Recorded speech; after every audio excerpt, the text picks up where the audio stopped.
जनहितैषी, TRP नहीं खरीदते, भरोसा जीतते हैं हम। नमस्कार, मैं संदीप शर्मा एक बार फिर आपसे रूबरू हो रहा हूँ। दोस्तों, आए दिन हम अलग अलग टॉपिक्स पे बात करते रहते हैं। इन्हीं में एक महत्वपूर्ण टॉपिक है, चर्चा का विषय है ज्योतिष। जी हाँ, भारतीय परंपरा में ज्योतिष का एक अलग ही महत्व है। फिर चाहे वो कन्याकुमारी हो या जम्मू हो या पंजाब हो या गुजरात हो, मातृभाषा या हम बात करें स्थानीय भाषा के विषय में, चाहे हम अलग अलग हैं, हमारे रीति रिवाज अलग हैं, लेकिन भारतीय परंपरा में जुड़े लोगों की जो ज्योतिष के प्रति आस्था है वो बहुत गहरी है। ज्योतिष विद्या से जुड़े आज कुछ सवालों के जवाब ढूंढने के लिए हम निकले हैं और एक ऐसी शख्सियत से आपको रूबरू करवाएंगे, उनसे ये सवालों के जवाब ढूंढने की कोशिश करेंगे, जो खुद एक समय में एक बड़े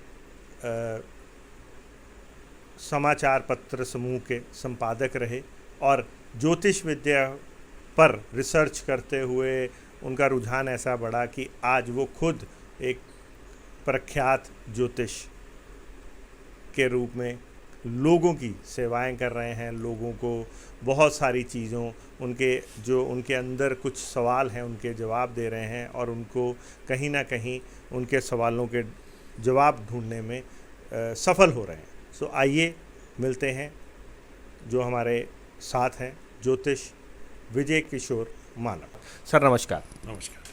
सर मेरा नाम विजय किशोर मानव है जी। और मैं अखबार का संपादक रहा हूँ, कादम्बिनी का संपादक रहा हूँ, हिंदुस्तान में एग्जीक्यूटिव एडिटर था जी।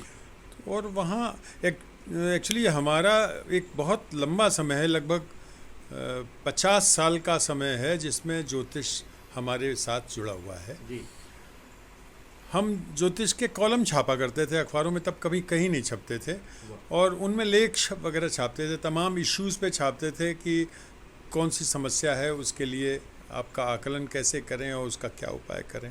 बहुत सारे लोगों से मेरी मुलाकात उसके माध्यम से होती रही और वो मैं समय समय पर जानकारी करता रहा, छापता रहा और बहुत सारा अध्ययन। मेरे पास जो पुस्तकें हैं वो जितने क्लासिक्स हैं, बृहद पराशर होरा शास्त्र से लेके बृहद जातक, सारावली, आयु निर्णय, जितने भी आप क्लासिक्स देखेंगे वो हमने पढ़े। ताजिक नीलकंठी है यवन ज्योतिष का, और पढ़ना अलग बात है, जानना अलग बात है। बहुत सारे लोग ज्योतिष के बहुत अच्छे टीकाकार हैं, लेकिन प्रेडिक्शंस में जो बातें आती हैं, जो आप बता दें किसी को और वो सच निकले, ऐसा ईश्वर देता है। आपका मैं जो आपसे सुना अभी, तो कहीं ना कहीं ये माना जाए कि आप संपादकीय करते हुए जब ज्योतिष के अलग अलग टॉपिक्स को अखबार में प्रकाशित करते थे, तो उसी दौरान, क्योंकि आप संपादक रहे हो तो पढ़ना तो एक पार्ट है, क्योंकि जो छपेगा वो सारी दुनिया पढ़ेगी, लोगों पे प्रभाव पड़ेगा, तो उसी दौरान आपका ज्योतिष में रुझान बढ़ा और आप कहीं ना कहीं उसको समझने लगे और अंतकाल मतलब आपने एक निर्णय लिया लाइफ का बहुत बड़ा कि आप संपादकीय छोड़कर आपने अपने आप को एक एज ए ज्योतिष जो है स्कॉलरशिप उसमें करके और उसको एस्टेब्लिशमेंट की। देखिए, ज्योतिष तो मैं उस समय एक होता तो क्या है कि जब आप किसी से लिखवाते हैं, किसी ज्योतिषी से, तो आप विषय तो खुद ही देंगे। तो मैं उन सब विषयों को लिखवाता था, जैसे करियर है, जैसे शादी है, जैसे रोग है, ऐसी तमाम चीज़ें हैं जो आपके दिमाग में आती हैं। एक बार आपने करियर चुना, उसके बाद आपको लगता है कि ये तो ठीक नहीं था, 5 साल बाद आप इसे बदलना चाहते हैं, आप कोई बिजनेस बदलना चाहते हैं, तो मैं ऐसे तमाम विषयों पर लिखवाता था। और उन लिखवाने में मुझे ये जानकारी मिलती थी कि ये क्या लिख रहे हैं। बहुत सारे लोग तो बहुत अच्छा नहीं लिख के भी काम चला लेते थे, लेकिन मैंने सोचा इसकी क्वेरी तो करनी चाहिए, तो मैंने उसे अपने तय पढ़ा। और जब हम इससे मुक्त हुए काम से, अपने संपादक पद से, तो फिर मैंने इसे अपने रोज़ के बताने में शुरू किया।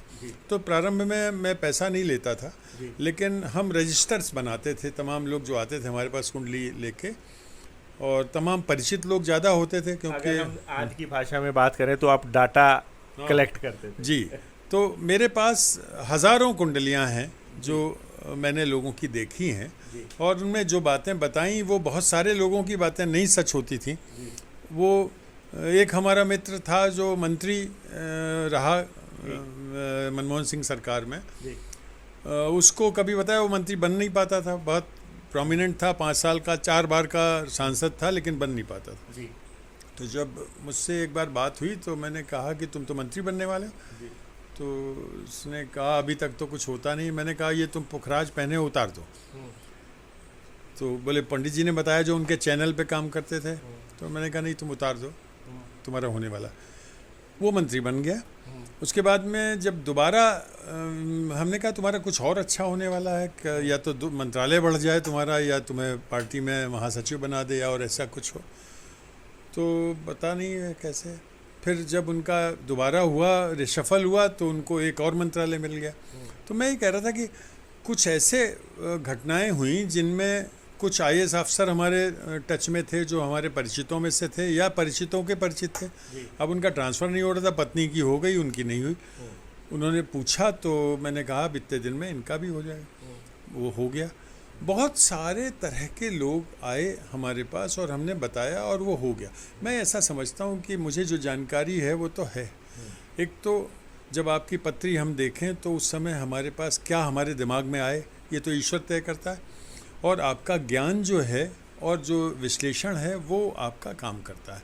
लेकिन आपका 6th सेंस और ऊपर वाले की दी हुई नज़र वहीं पहुँचे, तो इस तरह से मुझे ऐसा लगता है कि बहुत सारी बातें मेरी बताई सच हो जाती हैं। और भारत में जैसे आपने कहा कि किसी क्षेत्र में हो, कहीं किसी भाषा का व्यक्ति हो, ज्योतिष बड़ी प्रचलित है।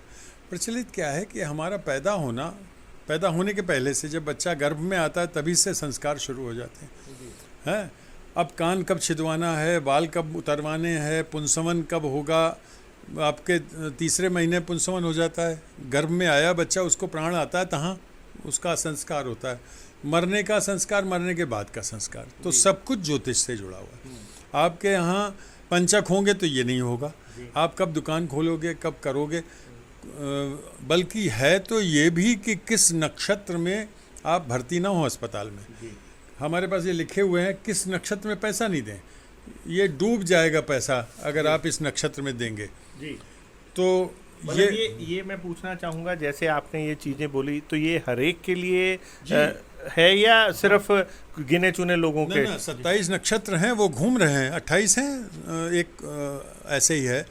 अभिजित मुहूर्त को कभी मानते हैं, कभी नहीं मानते हैं, किन्हीं किन्हीं चीज़ों में उसका गणना होती है।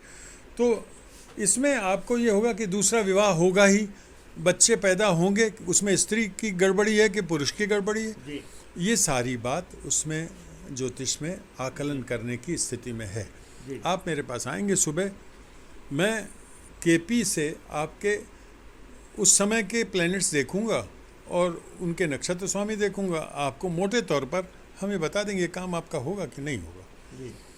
प्रश्न कुंडली से भी बताते हैं, लेकिन ये हमारे पास एक ऐसा हथियार है जिसको हम इस्तेमाल करते हैं और आपको हम तत्काल बता सकते हैं कैसे। ऐसे भृगुसूत्र के कुछ हमने अप्लाई किए हैं, वो आपको जेमिनी के अप्लाई किए हैं कि आपके जीवन में आपके प्रोफेशन का उतार चढ़ाव, आपके स्वास्थ्य संबंधी अस्पताल जाना या एक्सीडेंट होना, ऐसी चीज़ें किस टाइम फ्रेम में होंगी। यदि आपको हमारी ये वीडियो पसंद आई तो हमारे चैनल को लाइक, शेयर और सब्सक्राइब करें। ऐसी और अपडेट्स देखने के लिए बेल आइकॉन जरूर दबाएं।